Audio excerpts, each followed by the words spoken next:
Hello, hello, hello. Welcome to Ask Czarina Live. Hey, y'all. Let me get a little settled. I am in a different locale today. I am actually in DC. So I'm coming at you live from Reston. Actually, not in DC. I'm a little out of DC. So I am in Reston, Virginia on vacation with the family, and I have still opted to do Ask Czarina Live. So here I am. So welcome. Hey, Kimberly.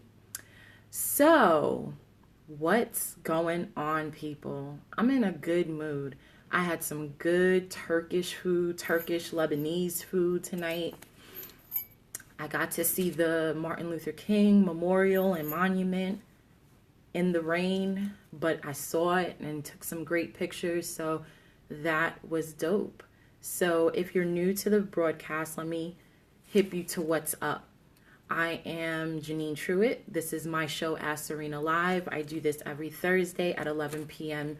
Eastern Standard Time, and this is my little opportunity to kind of just kick it, talk to you about some things that are going on up here, whether that be about the world of work or just hot news that's out there, technology, whatever have you. And so tonight, for instance, is Hot Topics Thursday. It's a segment I do at the end of every month that allows me to just kind of let my hair down and talk about whatever craziness is going on out there in the world. A little bit about me. I am the Chief Innovations Officer for Talent Think Innovations LLC, and that is a business strategy consulting firm that I own that is based in Port Jefferson, New York, where I focus on everything from HR and talent management strategy for small to mid-sized businesses to digital marketing to tech advisory.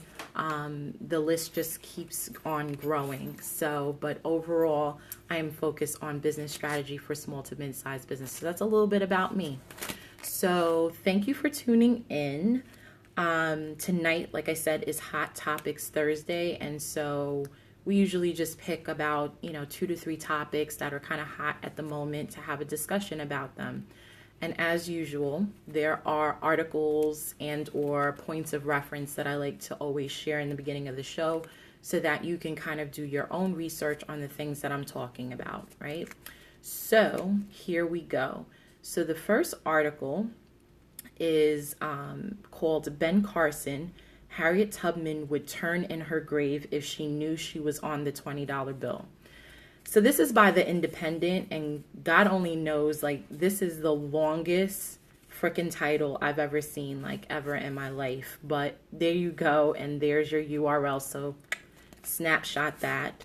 And I should have told you that. Get ready to snapshot because my great intern, Kimberly, will put up the URL to the actual article. So if you're interested, you might want to snapshot that.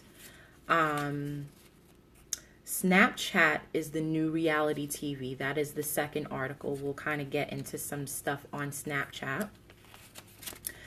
And the other one isn't really an article, but it's just going to be a URL really to Catch Headquarters website.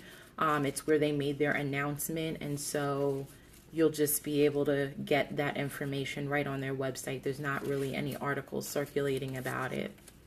So let's get into it. So this whole thing of Harriet Tubman being on the $20 bill has caused such an uproar. Such an uproar. It's very, very interesting. And quite frankly, I think given what I've read, I'm torn. On one hand, I'm really, really cool. Finally, we've got a woman on on our currency, right? Not just a woman, we've got a freedom fighter, we've got a Black woman on our currency. Fantastic. So I'm not bothered by this at all, is what I want to make clear. But here's the thing. So this article is all about Ben Carson, right? So I gave that whole long, crazy title. And I don't ever find Ben Carson interesting or brilliant. Maybe the only time I've ever found him brilliant is when he talks about his craft, which is neurosurgery, excuse me, or neuroscience. I think that's his spiel and he should stick there. But from a political perspective, I'm just not impressed with him at all. However, in this article, he kind of makes a good point. And so basically what he said is that, she would be turning in her grave if she knew that she was on the $20 bill. And his reason for saying this is that basically our national debt is so crazy, so high, that he's saying the currency that we currently use, which is the dollar bill, is basically going to be defunct by 2020, which is when they're trying to have this bill be in circulation. So the previous outlook for, or prospectus, I should say, for the dollar, this $20 bill was supposed to be 2030. But the group of people that actually fought to get it on, I think they're called Women in 20s or something to that effect, wanted it in time for 2020 because apparently it marks the 100th anniversary for when women got the right to vote. So completely got that. But what Ben Carson is saying is that every child that's born right now basically has a negative net worth. And he goes on in the article, or at least they explain in the article, that it would take 3 years of slave labor for each child that's born now to basically get out of the negative net worth that they're in currently. So that was an interesting perspective to hear. And so he's basically saying, like, why would you want to put a woman of Harriet Tubman's character based on what she did on something that's basically defunct and responsible for what he believes is modern day slavery? Guys, I don't know. I think he's on to something with that. I'll say this. I thought when I heard it, I was like, oh my God, that's awesome.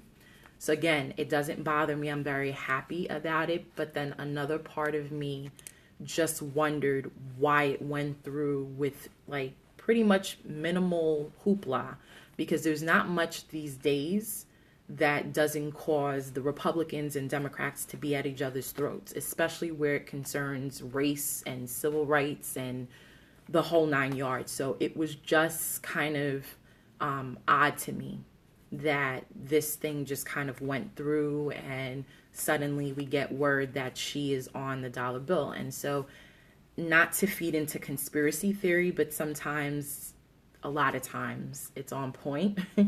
And quite frankly, I can see a scenario in which they basically were like, give her the $20 bill. Shit, we'll give her a $2 bill, a $5 bill, whatever, because this isn't going to make a damn difference come 2020. It just isn't. Hey, Lateria. So, I completely can see that scenario playing out. Like, and how foul would that be? Like, that 2020 comes and then basically like our new currency, hey girl, is like Bitcoin and the dollar is basically defunct. And so all of this, banter and back and forth about Harriet Tubman is basically in vain. Like, how crazy would that be?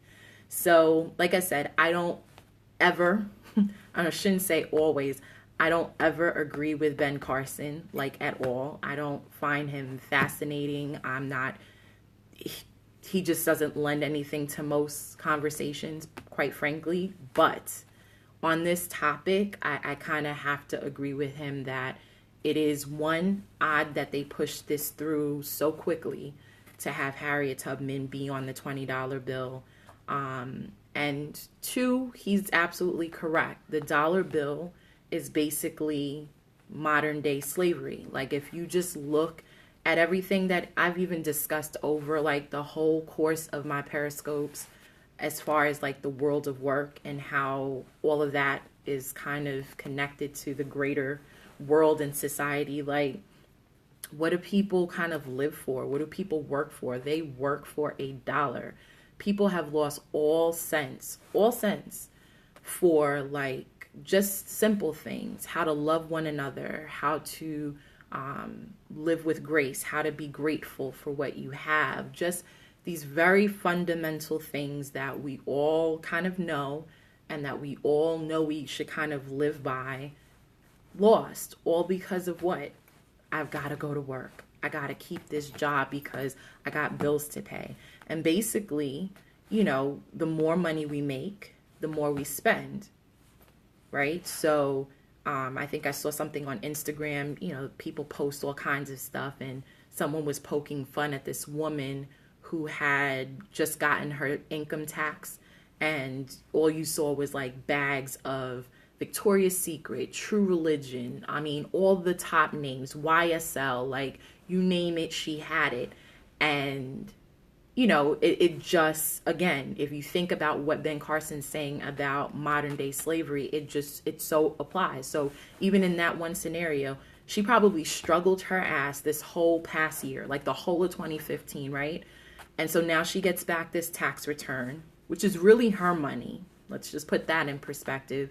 And she goes and spends that at Victoria's Secret and all these large names, only to probably be back broke all over again and do the same struggle again into next year until tax time hits again. So again, like I said, I don't love this man, don't like him, but where truth is truth, I have to honor it. And he's absolutely right. For somebody who fought, you know, tooth and nail and almost to her own death to basically free people from slavery. And you have to remember that black people were seen as currency at that time. So basically, she was effing with them people money.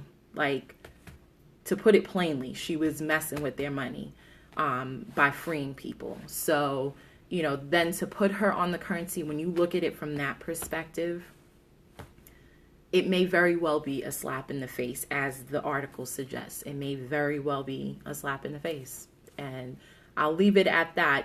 Do with it what you will. But I mean, the other half of this whole argument on Harriet Tubman is people are losing their ever-loving minds. It's like, oh, well, why would you remove Andrew Jackson? And, you know, that's what it should be. And it, you know, again, it's going to happen. I can understand where Ben Carson's coming from, but the reality of it is even if none of that stuff was true, people just don't want to see a black woman on their money. And people don't want to be reminded, for whatever reason, or I should say white folks don't want to be reminded of what they did and what slavery brought. Now, granted, people today weren't necessarily responsible, but your ancestors were. So basically, by seeing this woman on a $20 bill, you have to be reminded that this whole thing called slavery happened and somebody related to you, quite possibly, was responsible.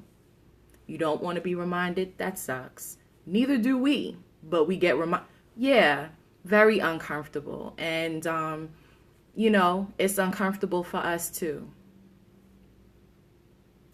I don't think I have to tell you why, but it's uncomfortable for us too. So join the discomfort, get over it. 2020's coming, defunct dollar or not.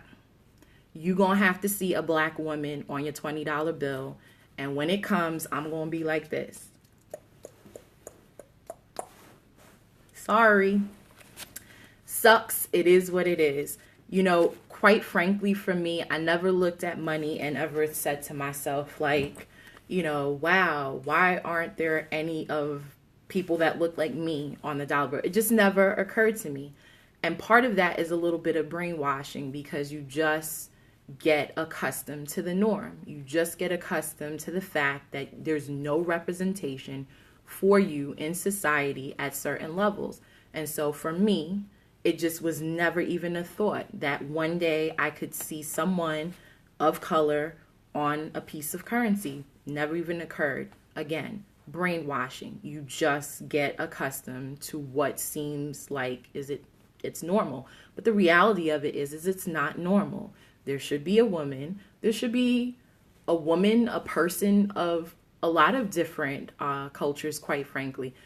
Before even the blacks, how about the Native Americans? I mean, this is their land, so they are due one too, quite frankly. So, you know, whatever. My point in all of this is there's some really compelling arguments, and for those of you who are pissed off, upset, uncomfortable that Harriet is coming in 2020, get over it.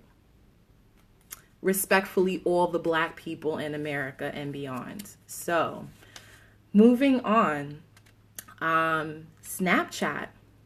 So I thought this article was pretty interesting, and I decided to put it as one of the topics because I'm a fan of Snapchat, and God only knows that about a year ago I was questioning why I was joining it at all, but I thought it was interesting. So basically the article, like I said in the beginning, is called Snapchat is the New Reality TV.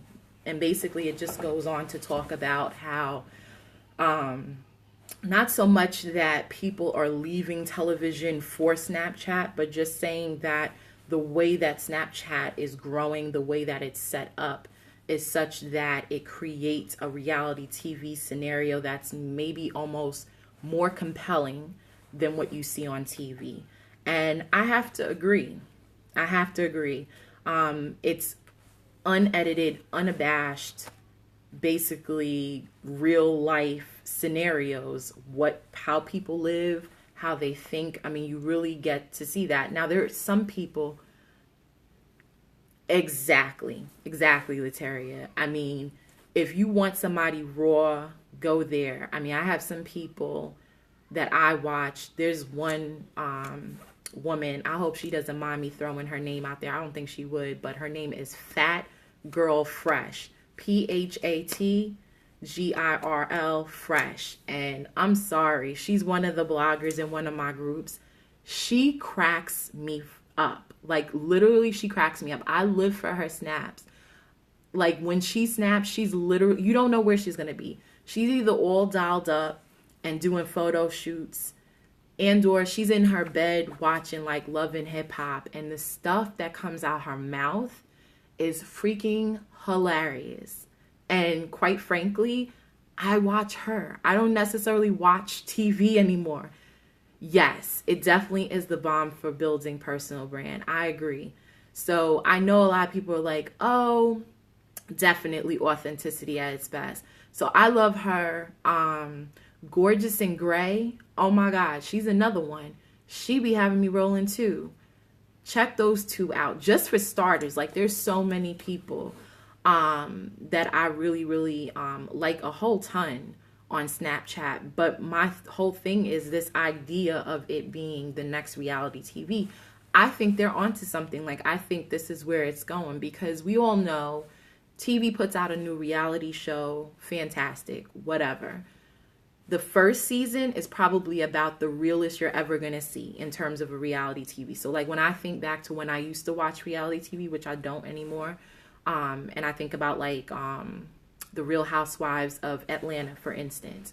If you were like watching it way back when, like when it really first started with Sheree and all the original divas, it was real. Like they all were just not, basically people that nobody knew, and like it was real. And then if you look, like every subsequent season just got absurd, and I'm sure it's absurd now. Like I don't even know. Right. So different. And so it's so absurd now that I think you can just know that half the stuff that goes on is scripted. Like you can just tell. The same with Love and Hip Hop. Like I never really wanted to watch Love and Hip Hop. Wasn't my thing, really. My husband got me watching that nonsense way back when, like, right, very predictable. When Jim Jones and all these other people were on it. And it was one thing.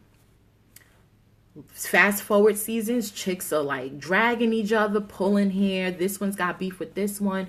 And here's the thing. I just think that all this stuff, reality TV, just anything having to do with celebrities, like they're basically making money off of us thinking giving us a reality that they want us to believe, right? It's not reality at all, like at all. I'll give you for instance, and this is just stepping away from Snapchat, for instance. There was this whole thing between Kim Kardashian, the Kardashian family, and like Amber, whatever her name is, that chick, right? So they were allegedly at each other's throat. Nobody got along, all of this nonsense. Yet, like, I think like 3 weeks ago, Kim Kardashian and Amber take a picture together, a selfie together, talk, and it was something to the effect of like, yeah, been friends all along, or something in that realm. Who's the fool? Not them, because all along they capitalize on all that buzz, all that buzz. We're the fools because we tune into this nonsense, like literally tune into it. So, you know, it's just not real. None of that stuff is real. But what you see on Snapchat, I feel, is the realest that you're going to get. Now, there are some people that are like super duper animated on there. And I'm not certain whether that's them just trying to create something on the platform or if that's just how they are. You're going to have some of that. But I think by and large, for whatever reason, the way that Snapchat has made it so easy. I think it's the ease factor, right? It's not like YouTube, so you don't have to go through tons and tons of editing or, you know, like there's just nothing really to do. It's pretty simple. You hop on the platform, you either snap a photo, which is pretty quick, and or you snap this like 20 something second video. Yes, very much so. Yep. I mean, you can't get any more raw than that. So, I love it. I love it. I was just telling, nope, not about luxury at all. People however they look, they wake up in the morning looking is how they look on Snapchat. And you can bet that, like, it's very much real. And quite frankly, like, aside from, yes, I think everybody wants realness. Hey, boo. It's one of those things where I think we're gonna see, like, stop. Wait, Lataria, yes. The toilets, I can't with. What is that chick's name? Melissa, what is the crazy people person's name? That young girl that I don't follow anymore. I can't remember her name. But is it Shauna? It's something with an S. But that chick be straight on a toilet with her legs wide open, having like philosophical conversations. Who does that? Right? Straight, yo. I stopped following her just because she started getting absurd. Like, there's a limit. You know, like, I'm all for the real, but I'll be damned if I'm going to be on the damn bowl having a discussion with people on Snapchat. Like, what is too right? Too much personal branding. Like, there is a limit to how much I'm about to let you into my world. Like, that is just, it was too much. Exactly, Kimberly. Like, quite disgusting. It's just not something I want to see. And I have been watching her. When I think of it, I'll tell you guys next week. I have been watching her for a while because she was just so absurd and out there. But the day that she posted that thing, being on the toilet, right, that's the other thing. So, okay, so you're going into a whole nother realm. So can we just chat? I'm going to be petty for a second. I'm sorry. God forgive me, but I have to say it. So listen, I'm not this all the time. Like, none of us are, right? You know, you're in your house, your hair be a mess, it's frizzy. You know, you don't always have makeup on. Sometimes you don't always look good. There's a pimple, whatever. Got it.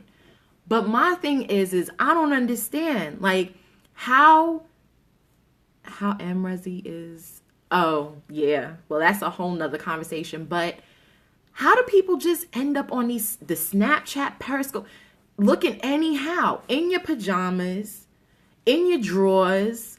Like, who wants to see this? I've seen it all in a bra top. Like, what are you thinking? One of them is sitting there, the cleavage is out. You can see, yes, eye boogers and all. Listen, call me vain, call me whatever. You will never, I promise you, well, look, at least we don't have smell-o-vision or anything like that. But I'm just saying, I promise you, you will never see me on Periscope or Snapchat with my hair tied up, looking like Aunt Jemima or a slave. I'm sorry. And it happens. I have looked that way. Sometimes I wake up that way. I do not wake up like this Although a lot of these females out here want to have you believe that that's the case, but I do not wake up like this. So that said, yeah, I just can't fathom how they just have no issue getting on like that, straight in a muumuu and slippers and whatever floats your boat. Like you said, Lataria, it's all about the raw. And I wanted to make one other point. That piece of it is really, I know someone who,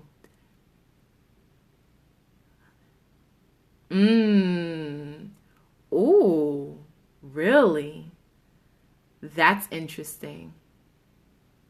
That's very interesting. So it's like almost like personal branding, in reverse. Oh, she was a toilet person. Well, you get what you asked for then. I mean, come on. Come on. I'm pretty certain if I start doing Snapchats of myself on the toilet today, I'm going to lose some deals myself. I'm pretty certain. There's a limit, and this is part of what I try to teach people, because I think if you say personal branding, I think sometimes people just think, oh, well, they just want me to be regular old me. And yes, they do that. They do want that, but there's a limit. Like, there is a limit to what you should share. Kimberly's rolling.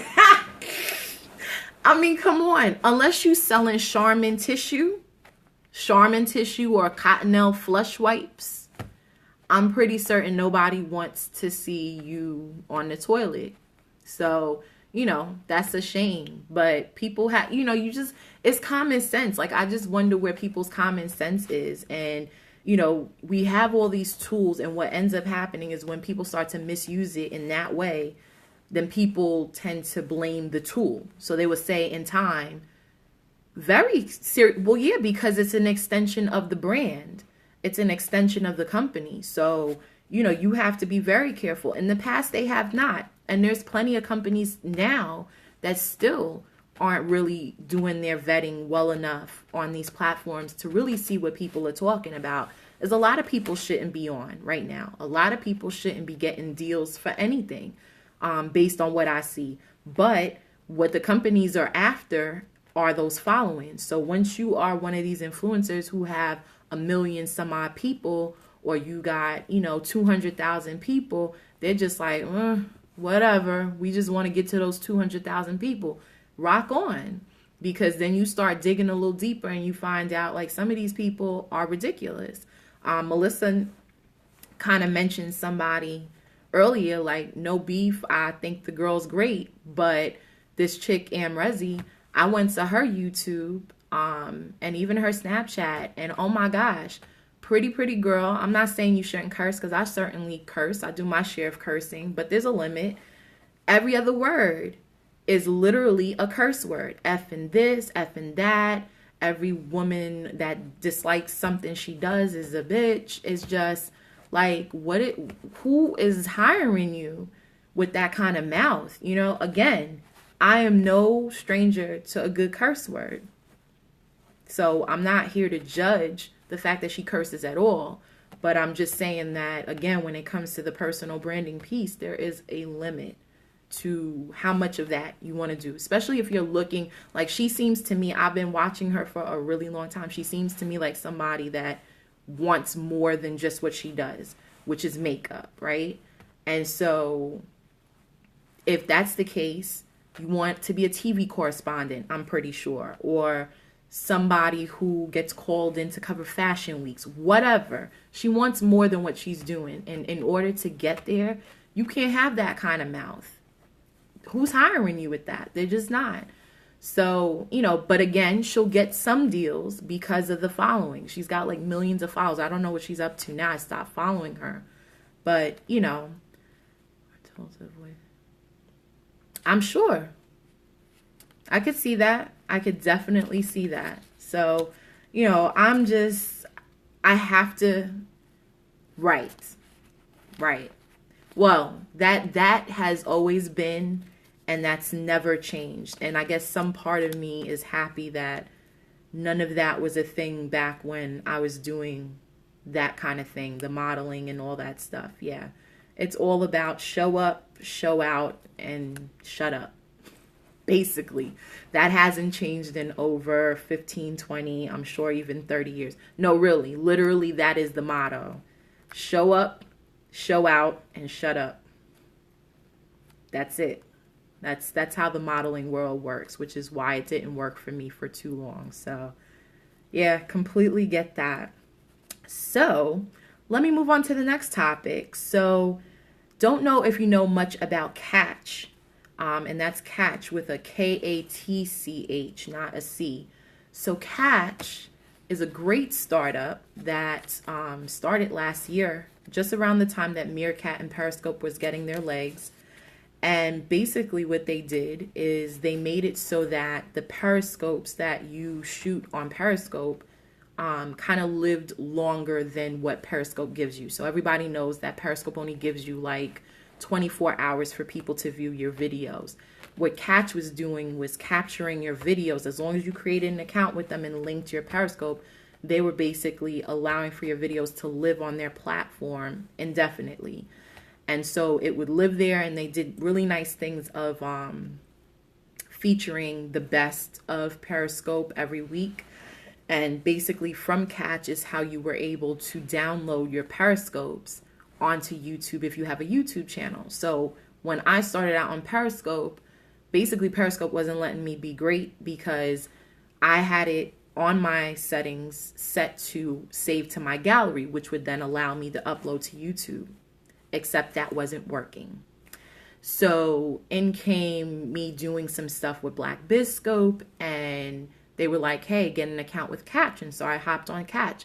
Fantastic, because now all my stuff is on Catch, and I basically just downloaded it, uploaded it on my YouTube. Wonderful.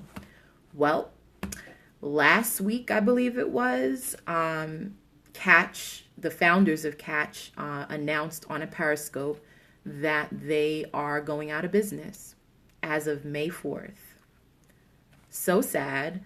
The Periscope really was quite touching. I mean, it's gone now, but basically, you know, you can see that both co-founders were choked up that they weren't going to be able to keep this venture going.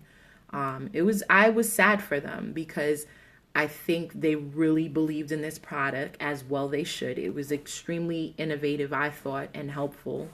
But the reality of it is they just don't have any more capital to keep it going. And so people were just on there like, hey, can we pay for it per month? Or, you know, how much money do you need in terms of capital? It was just, for me, one of those things where you just notice that when you have a good product, the community will rally around you no matter what. And they really, for whatever it was for this past year, they captured something quite unique and nice, because there were thousands of people on that scope just wanting to figure out how we can get them to stay. Is it a subscription? We'll pay that. You know, can we put you in touch with a venture capitalist or angel investor? Let's do that. And it just seemed like, you know, they kind of explored all those options, and there really wasn't anything for them to keep going. But the one founder, I mean, they were basically crying, guys. They were crying on the scope. Like, they didn't want to. They started crying. And it made me feel bad, because I get it. When you build a business, when you start a business, Shark Tank, yeah, they're ruthless, though. I mean, I know everybody likes Shark Tank, and I do like it too, but it's not really a realistic depiction of how companies get invested in. I mean, it gives you a little snippet, but it's a little bit more involved than what they do. And they also want a crap load of equity from people. I've never watched one of those Shark Tank shows and seen them say, hey, you know, I'll give you this much money for 10% of your company. Like, that would be one thing. They want like 30%, 40%. Like, who the hell let's talk about that for a second. Like, think about that for a second. You build a business, you spend all this time, your blood, sweat, and tears, putting in all of this time and effort into your business. Now, granted, you don't have all the money to get yourself up and running. Fine. So you go to one of these people to get, you know, money, capital, whatever.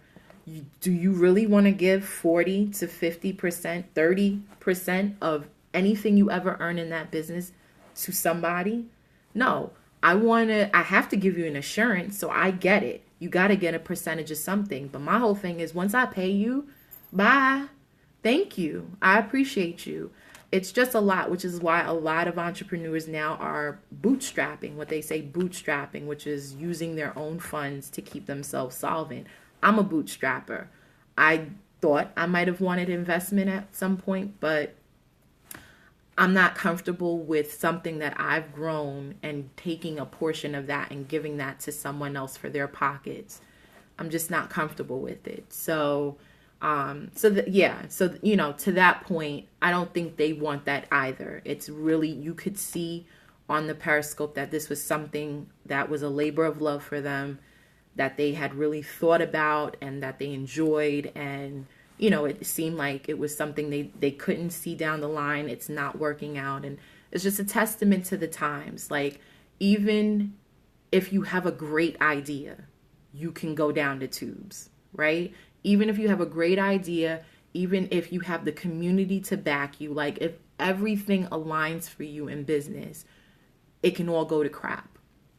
This is just like the name of the game. And I guess that's the point I wanted to make with it, is that not only one, is it a tool that a lot of people, creators like myself, rely on, it's just, again, like a testament to the times and just how fickle the market is and how hard it is to really remain in business over the long haul. It just is. So I'll be interested to see if, other companies follow in Catch's footsteps to try to create some sort of platform like this and maybe monetize it or whatever it is, or if someone does give them the capital to revive it. It'll be interesting to see what happens when they close the doors, when they can breathe and kind of rethink this thing and see where it ends up. So there's your hot topics, people.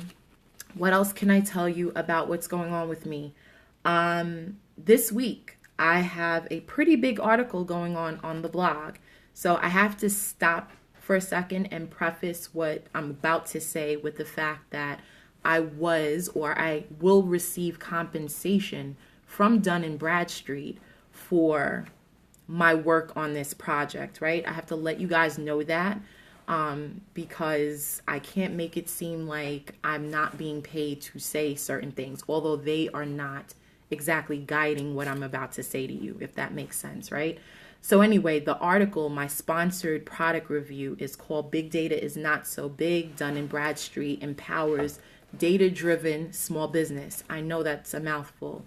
Essentially what it is Dun & Bradstreet is a client of mine, and they have been in business for like over 175 years or so, traditionally in credit and so forth. But they're trying to revamp themselves a bit because they do have a long legacy with data.